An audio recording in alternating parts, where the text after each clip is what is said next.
Have you ever noticed that the protagonists of fantasy and science fiction stories tend to come either from our real world or from the most ordinary and boring part of the magical world possible?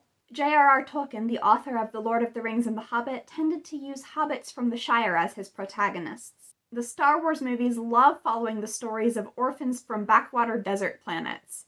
Dorothy Gale comes from dreary gray Kansas, and Harry Potter grew up on Privet Drive with the Dursleys. Now, a big part of that is the hero's journey, which in my previous video I talked about how fantasy and some types of science fiction often very closely follow the hero's journey. The reason that's important is because the hero's journey begins in the ordinary world, and the main character has to receive some kind of call to adventure that takes them on a quest through an extraordinary world, a world of adventure. And so it has to begin in dreary gray Kansas or whatever, otherwise there's no contrast set up between the ordinary and extraordinary worlds. However, that's only one piece of the puzzle, and I think that there's another reason that these protagonists tend to come from ordinary worlds. Or, if they don't, then somebody else in the story does. So before I get started on this, we need to talk about something completely different. We need to talk about the character of John Watson from Sherlock Holmes. Watson is the narrator of the Sherlock Holmes stories, but he's not really the protagonist. The protagonist is Sherlock Holmes. Watson is there to tag along after him on his cases, to occasionally provide some input or someone for Holmes to discuss the case with, and to tell the reader about it through his eyes, not picking up on everything that Holmes does, not drawing the same rapid deductions that Holmes does. He's not the stupid friend that later adaptations made him out to be. In fact, he often does have useful things to contribute and is relatively intelligent, just not on the same level as Holmes. But he's definitely not on the same level as Holmes and his deductions and his brilliant detective work are shown to us through the eyes of Watson. In other words, he's basically a stand-in for the reader, someone whose point of view we can identify with more easily than with Holmes, and who won't give away all of the twists and turns that come later in the story. The Watson character has become sort of an archetype in the mystery genre, but other genres do similar things. Not always with a friend of the protagonist, sometimes with another kind of character, or even the protagonist themselves. And fantasy and science fiction are very prone to this because they often deal with concepts or ideas that the reader won't be immediately familiar with, even if they've read in that genre before. The specifics of the fictional world, the magic system, and or the technology are usually, if not unique, then at least not always the same across different works. And there's often extensive amounts of world building that go into creating fantasy and science fiction stories. If Dorothy came from Oz rather than Kansas, then Oz couldn't be portrayed in contrast to Kansas. It would just be Oz, and it might not always make sense to the reader because it would make too much sense to the main character. Because of the nature of the hero's journey with the ordinary world versus the world of adventure, and the protagonist being on some kind of a quest that takes them to unfamiliar places, there's often not a best friend character tagging along with a lot of questions to ask. In fact, it's usually the protagonist themselves who's in over their head. The friends that they make along the way usually know more about what's going on, or at least more about the world that they're exploring than the protagonist does themselves. However, I can think of a few examples that are more similar to the traditional Watson character. For example, in the novel 20,000 Leagues Under the Sea by Jules Verne, the protagonist is Professor Aronnax, and he's the one who's telling the story. But much like Dr. Watson, he's not really the focus of the story. It's Captain Nemo. Captain Nemo is more of an antagonist, unlike Sherlock Holmes, but he's still the one who's really interesting and mysterious, and Aronnax spends a lot of time trying to figure him out, and doesn't really like what he ends up finding out. It's his submarine, it's his voyage, and Aronnax is basically just along for the ride.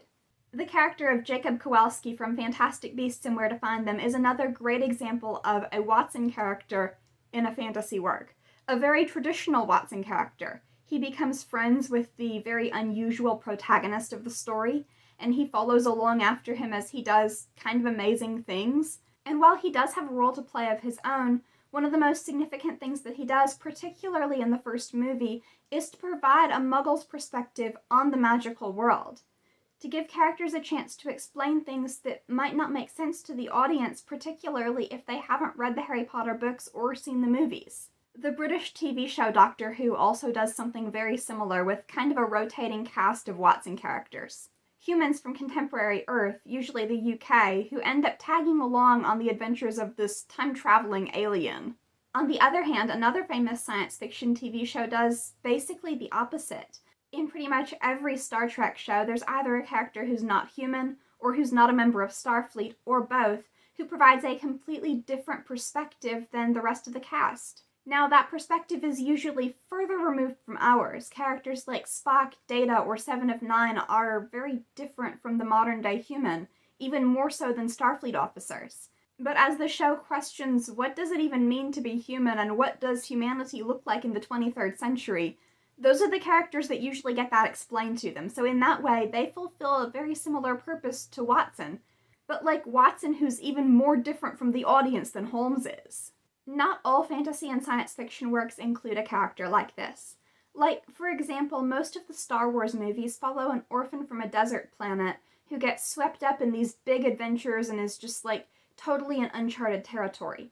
However, the movie Rogue One completely breaks from that formula. While there is still a hero's journey with a call to adventure and an ordinary versus an extraordinary world, the main character is already immersed in the conflict. She's already well aware of the rebellion and the Empire and everything that's at stake, and it's just a matter of getting her to specifically join the rebellion again and help with this particular mission. And there are no other characters that are less well informed than she is. It's just a matter of everybody already knows what's going on.